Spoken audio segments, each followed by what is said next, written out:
The day you gave us, April 7th, 2020. In 2 Samuel and chapter 8 rather, we read these words.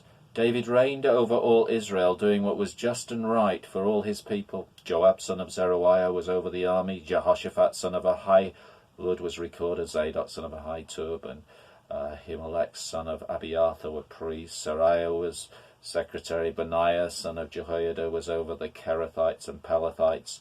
And David's sons were royal advisors. When we see a list like that, we tend very easily to read over it as just a list of names. But I just want to stop and think about the significance of that list, particularly in the light of the fact in verse 15 it says that David was reigning over all Israel. He was just and right for all his people. Here is the best kind of leadership. Here is a man who is the appointed king fulfilling his ministry. And when that is taking place, you'll get the right order of everything.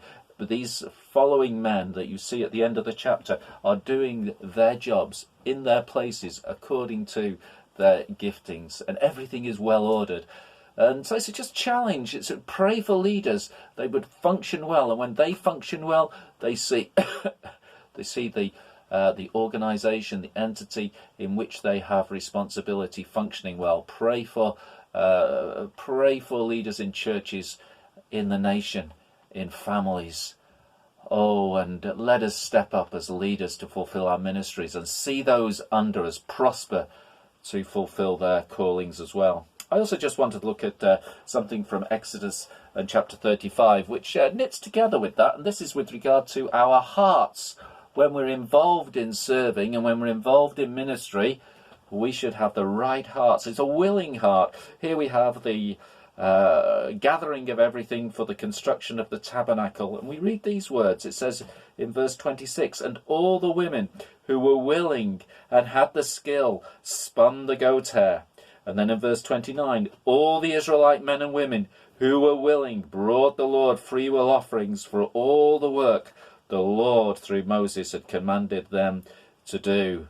This willingness, not feeling forced, but feeling constrained from their hearts to serve the Lord, to give to the Lord, to devote to the Lord. And that should be something that we know a lot of as we seek to serve God, that we would not serve God out of compulsion, but out of delight, with our hearts tuned into the way of our God. That means we must be aware of what God is doing. Let us continually then push back into the Lord, that our hearts would be renewed, that we would serve the Lord with delight. So that is the day you gave us, April 7th, 2020.